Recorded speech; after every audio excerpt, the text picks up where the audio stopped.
Oke, Bismillahirrahmanirrahim. Assalamualaikum warahmatullahi wabarakatuh. Selamat datang di pembelajaran SAP PP, SAP QM, PM, dan MM.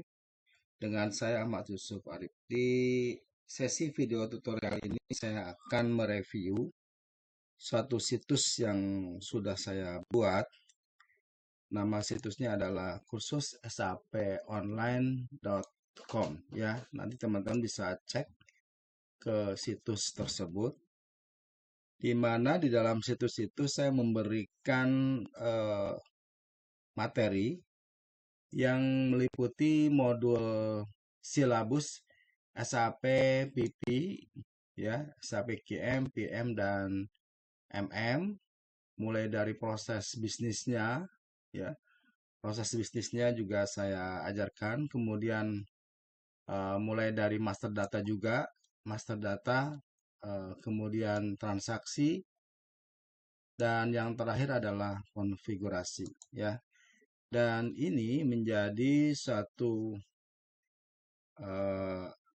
media buat teman-teman konsultan yang memang baru bergerak, baru mulai mencoba masuk ke dunia SAP, ataupun yang memang sudah ada di SAP namun ingin melengkapi materi menjadi seorang konsultan SAP pada modul itu. Tentu saja teman-teman harus bisa melakukan proses konfigurasi ya. Pada akhirnya teman-teman harus bisa melakukan proses konfigurasi.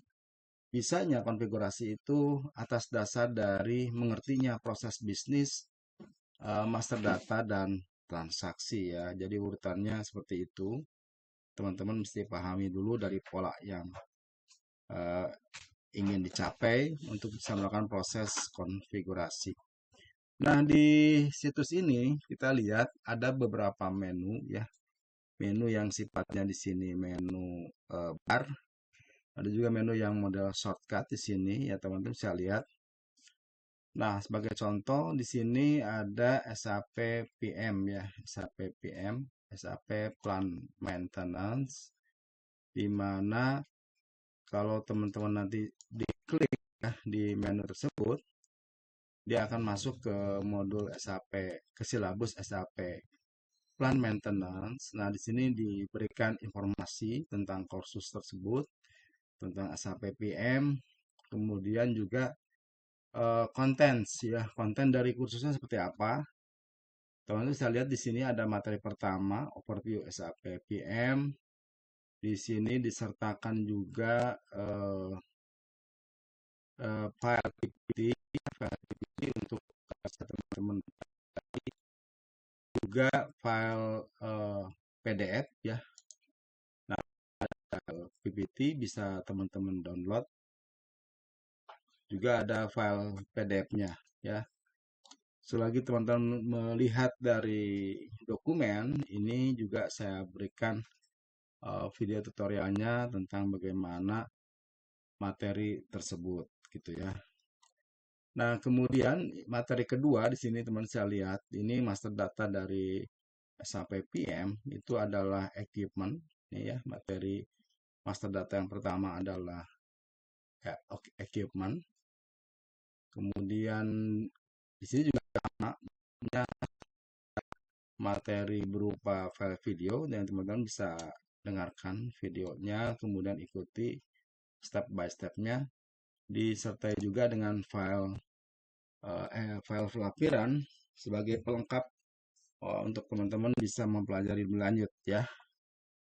Baik itu pada Create Master Data Equipment, di sini banyak saya berikan ya, dan bisa di-download juga. Baik itu file PPT ataupun file PDF-nya pada Create Equipment maupun pada Change maupun pada Display Equipment ya, seperti itu. Kemudian kita lihat lagi materi berikutnya, funlock. Ini functional location ya, polanya sama. Saya ceritakan proses bisnisnya tentang seperti apa, kemudian cara membuat, cara melakukan change dan display itu juga diberikan di video.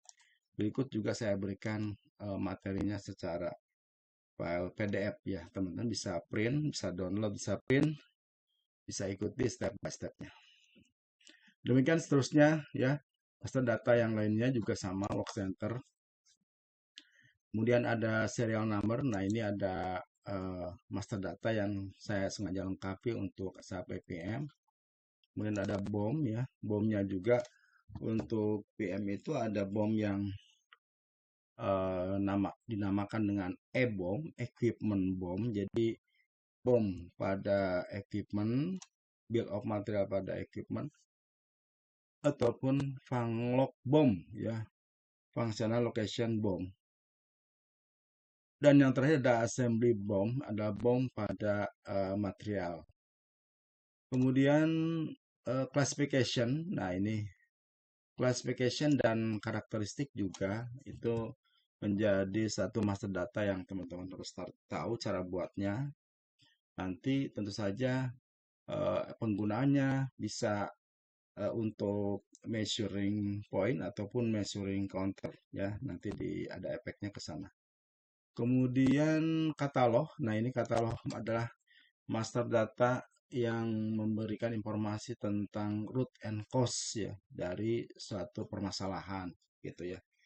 Itu disimpan di dalam katalog. Nah, kemudian materi transaksi di sini juga diberikan materi transaksinya untuk melengkapi teman-teman bisa melakukan proses measuring point dan measuring counter.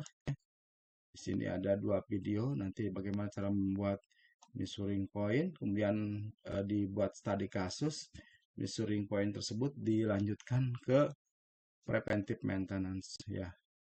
Kemudian berikutnya adalah permits, adalah master data yang memang juga bisa kita aktifkan, yaitu otorisasi dari yang ada di SAP PM.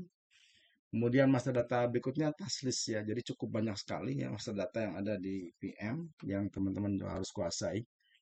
Task list ya. Task list ini ada general task list ya. Task list dibuat secara general yang nanti mungkin akan dipakai di equipment maupun di funlock, ataupun task list yang ada di equipment khusus untuk equipment, ataupun task list yang ada khusus di funlock. Jadi kurang lebih seperti itu ya materi master datanya. Di sini saya sengaja lengkapi. Nanti teman-teman bisa juga memakai tidak semua master data sesuai dengan kebutuhan dari masing-masing perusahaan gitu ya. Kemudian berikutnya adalah masuk ke transaksi. Di sini teman-teman bisa pahami secara garis besar di SAP PM itu ada 2 transaksi. Yang pertama adalah corrective maintenance ya, corrective maintenance atau breakdown maintenance. Ini sama-sama maintenance yang sifatnya incidental ya, sifatnya itu terjadi secara tiba-tiba, secara proses berjalan, mesin sedang berjalan, tiba-tiba terjadi permasalahan. Nah itu di cover oleh corrective atau breakdown maintenance ya. Kemudian ini transaksi berikutnya melangkah ke master data untuk kelengkapan preventive maintenance ya. Tadi kita breakdown sudah cukup. Kemudian sebelum masuk ke preventive maintenance, sengaja saya di sini memberikan dulu pelengkap master data, yaitu adanya maintenance strategi ya for preventive maintenance ya. Jadi untuk membuat preventive maintenance, teman-teman harus bisa juga membuat maintenance strategi ya. Maintenance strateginya seperti apa? Secara yang umum dipakai maintenance strategi itu ada 2 sebenarnya, ada 3 sebenarnya, tapi yang umum dipakai hanya 2 ya. Yang sifatnya adalah time based. Time based itu ada strategi yang menggunakan periodikal, misalnya daily, weekly, monthly, yearly kayak gitu. Itu time based ya.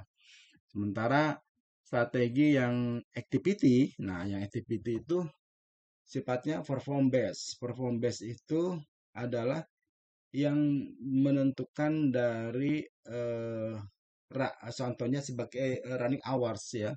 Kalau teman-teman mempunyai alat sepeda motor ya, ataupun alat-alat yang seperti kayak di mobil itu ada kayak gitu menampung pergerakan kilometer. Nah, itu bisa dibuat strateginya model perform base ya. Ada lagi yang model temperatur base ya. Temperatur base itu yang sifatnya strategi karena ada misalnya temperatur, ada suhu yang berpengaruh. Nah, itu kita juga buat strategi itu. Tapi yang umum ada dua ya.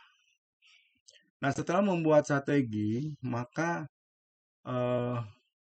teman-teman bisa buat schedule ya. Di sini ada plan maintenance equipment schedule. Jadi membuat maintenance plan dari strategi yang atas itu. Jadi kita buat maintenance plan-nya dulu ya. Kemudian setelah membuat maintenance plan sebagai schedule dari preventif, baru nanti teman-teman bisa melakukan proses running ya, running dari proses maintenance plans ya. Nanti di sini juga materinya juga sekaligus ada di dalam sini. Hal lain di sini juga diberikan proses yang ada di SAP PM, ada calibration proses ya. Calibration proses ini adalah proses mengkalibrasi, misalnya R&D membeli satu alat ya. Nah, di situ alat itu diuji calibrationnya dengan melakukan proses yang ada di calibration proses.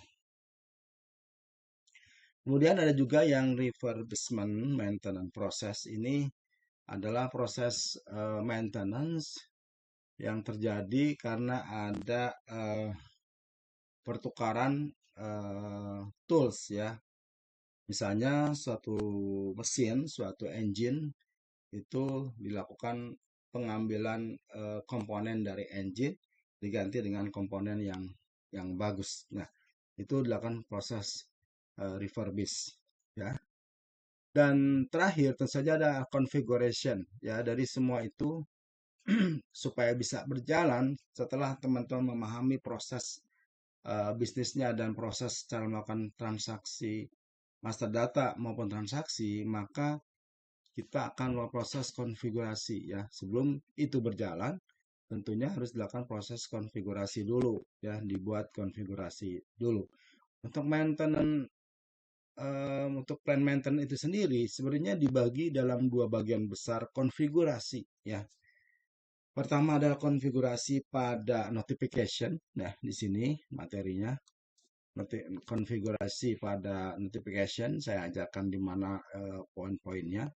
Kemudian yang kedua adalah konfigurasi pada maintenance order itu sendiri ya, bagaimana cara melakukan proses konfigurasi di situ. Dan yang terakhir adalah konfigurasi service order. Nah, ini adalah model SAP PM model service order ya. Walaupun dia bagian dari PM, tapi konsepnya agak berbeda dengan yang ada di plan maintenance yang lain. Jadi materi yang ke-20 ini lebih unik, dia lebih fokus kepada service order atau biasa disebut plan maintenance pada perbengkelan. Ya, kurang lebih seperti itu materinya.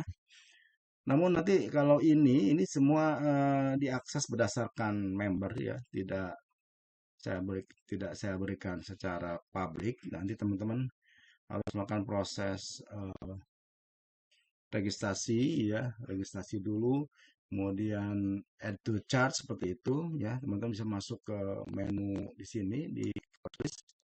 Nah, masuk ke sini, di sini ada kebetulan kalau ini saya continue learning karena saya udah melakukan pembelian ya. Nah, teman-teman kalau yang belum, di sini menunya ada add to chart, diberikan add to chart, terus kemudian diminta untuk melakukan proses pembayaran ke rekening tertentu yang ada di sini. Kemudian nanti setelah itu konfirmasi ke admin, dari admin nanti akan mengaktifkan proses modul ini. Gitu ya sih polanya. Jadi ada step by step untuk bisa mendapatkan materi ini. Nilainya dalam ini sudah ditentukan sendiri. Kalau Sebentar, kalau saya lihat, sebentar ya, saya lihat di sini.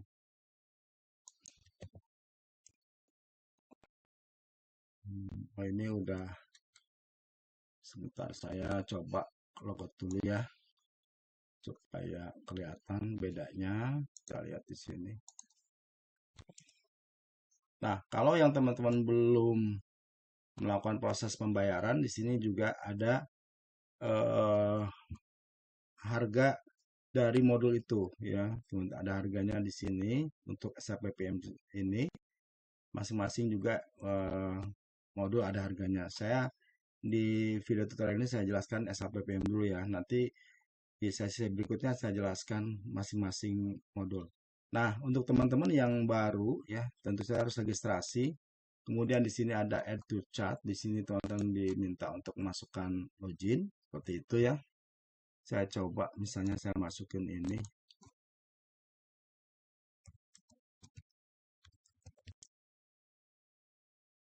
Oh, ini expired ya. Nah, ada add to chat seperti itu. Nanti teman-teman harus login. Saya coba ini ya. Ini ada passwordnya, jadi saya nggak usah buka, nanti aja ya. Sebentar, saya buka dulu. Ya, nanti kalau udah kebuka seperti yang tadi di awal. Sebentar.